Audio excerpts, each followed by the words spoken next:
isang guro sapagkat nung mga panahong ako ay kumukuha namimili ng propesyon, isa sa pinakamurang propesyon para matapos noon ay pagiging isang guro. Kahit na sa aking mga ambisyon, wala ito, pinili ko na rin na maging guro. Dahil siguro may plano ang Diyos kung bakit ako napunta sa pagtuturo. So, nung ako'y kaya ko ito kinuha, kasi na-inspired din ako, nagkaroon ako, naging silbing inspirasyon ko ang aking tita na noon ay isang profesor sa isang kilalang universidad dito sa Pilipinas o sa Maynila, na Pilipino din ang kanyang major.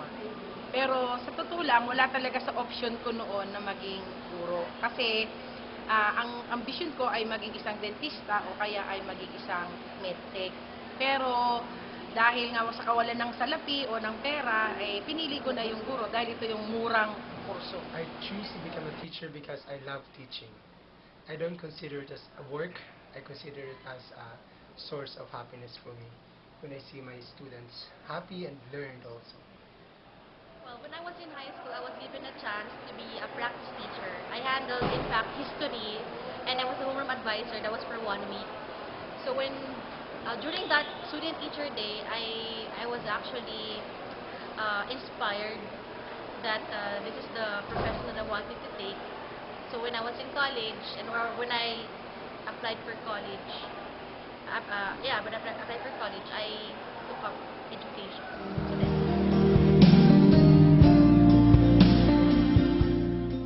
simple lang. Ang unang motibasyon ng mga estudyante para sila'y matuto sa kanilang guro, dapat yung estudyante ay magkaroon ng tiwala doon sa kanilang guro, na yung guro nila ay may kapasidad at may kaalaman o malawak na kaalaman doon sa kanyang itinuturong asignatura o aralin. So, ang unang motibasyon ay makakitaan tayo ng ating mga mag-aaral ng tiwala mismo sa ating sarili bilang guro at yung kumpiyansa nga para mahikayat sila na talagang tayo ng mga guro, alam natin yung tinuturo. Pangalawa, na isa sa mga ginagamit kong pamaraan kung paano ko namomotivate, kailangan kasi yung mga leksyon natin sa loob ng classroom, maibahagi din natin sa kanilang aktual na buhay. Katulad ko sa komunikasyon, nagbibigay ako sa kanila ng mga halimbawa na talagang batay sa aking aktual na karanasan o mga tao na naging nakasalamuha ko, na yung mga kwentong ito na maaaring magsilbing inspirasyon sa kanila o nakatawag pansin sa kanilang mga atensyon para makinig sila sa I leksyon. inspire my students through my lessons by sharing some of my experience in my life, my personal relationship with others, and I motivate them by giving bonus points. I motivate them by making my lessons enjoyable, so they're learning and at the same time they're enjoying the lesson. Well, first and foremost, the key is you have to practice what you preach. And it's difficult to let your students master the language if I myself was not able to master it. So, that's the one. I have to practice what I preach. And next, I have to come to class prepared. And it's not an easy thing because I am also doing a lot of things apart from teaching. But I know that I have to. It's my obligation, it's my responsibility as an educator. So, that's it.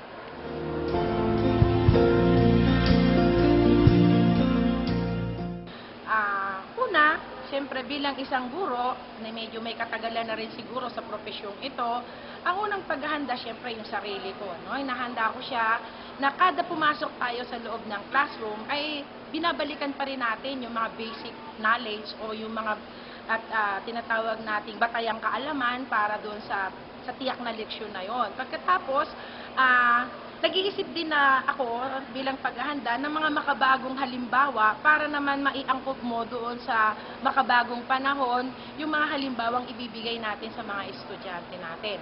Yung ding mga tao na gagawin nating halimbawa ay dapat yung mga tao na kilala nila at higit sa lahat yung mga napapanahon ding mga tao yung gagamitin mong halimbawa. I read a lot and I prepare my PowerPoint presentation a night before. I double check it, meaning I did it weeks or months before, but a day before the lesson I'm going to check it just in case there are corrections. And I start my class with a prayer. Okay. I've been teaching English subjects for this is my 6th year. And since I started teaching the subject, the book has never changed. The syllabus has never changed. The topics in the lessons never changed. So I can safely say that I already know the flow by heart and by soul. And year in, year out, I just have to improve on how I would be delivering the lesson, how I'd be presenting the test items, and how I'd be giving examples in class. So there's always room for improvement. So that's it.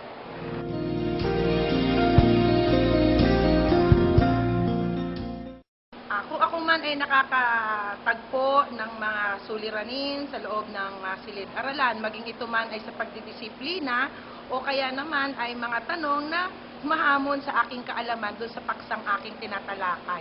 Una, magkaiba kasing aspekto yon. Yung classroom discipline na sinasabi natin, hindi natin maiiwasan talaga na may mga pagkakataon na may mga estudyanteng medyo talaga pasaway o sinasabi natin medyo may kakaibang ugali na hindi naman karaniwan sa iba. Pagka ganito, ang ginagawa ko, hindi ko siya ini-ignore.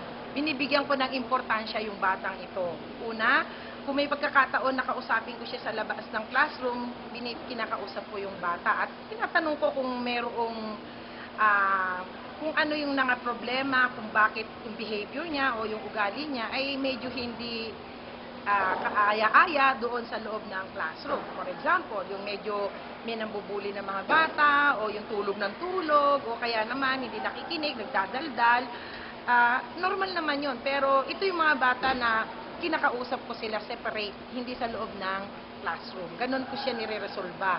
In regarding naman doon sa mga estudyante na talagang minsan kina-challenge ka in terms of your capacity kung gaano mo kaalam yung leksyon, dito dapat magaling yung teacher. Kasi hindi dapat ang guro na hindi nahalata, kundi dapat siguro maging matapat din tayo sa mga estudyante natin na talagang hindi naman lahat ng bagay ay alam mo. Kung hindi mo talaga alam yung paksang yon, ay marapat lang mo siguro na maging matapat ka na sabihin mo, o sige, hindi ko talaga alam yan. Pero, kung ito ay may kaugnayan talaga dun sa leksyon, walang karapatan yung teacher na sumagot siya ng hindi niya alam. Pero, kung ito ay labas sa leksyon, pwede mo sabihin na, hindi ko alam yan. Pwede nga maghahanap ako ng sagot o pag-aaralan ko para sa susunod ay masagot ko ng tama yung tinatanong. So, yun yung mga ginagawa kong pagre-resolva sa mga suliranin kong na kinakaharap sa loob ng silid-aralan. Problem with one student, like for example, if the student is failing, after the prelim exam or the shifting exam, I talk to that student and I tell him or her that she or he is going to fail and he has to do or she has to do something. Okay, that's basically my main problems in the class, students who are failing. But the rest, it's just doing the classroom management technique. I talk to the whole class, not to be noisy like that. So basic classroom management din. But for special kids, na talaga may mga problema, most of them naman they fail on the exam because there are issues or concern. Lahat naman tayo matatalino, di ba? So, bumabagsak lang yung estudyante pag may problema. And most of the time, the problems is at home. The problems are at home. Family, relationships, love, ganun. And time management sometimes also. That's the main problem with my students. And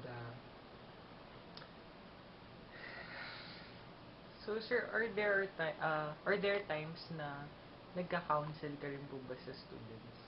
yes, pag mga minor problems, I talk to them. To the extremes. Yung mababa yung performance usually. Kasi of course my concern is yung mental development. But as a prof, hindi lang naman puro grades, hindi lang naman puro performance niya as a intellectual person. But also I have to talk to them kung ano bang problema. So I dig deeper, medyo more personal. I ask them what's the problem at home. So in that way, nakikita ko yung other aspect ng student kung bakit failing siya.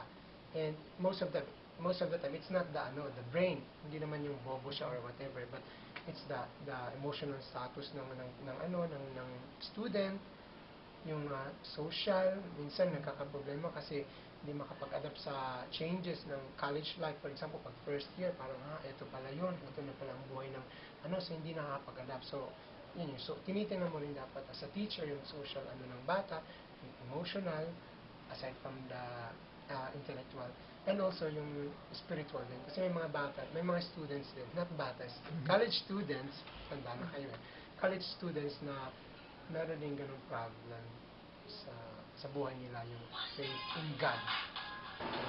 Well, actually, we encounter problems, if not every day, most of the time.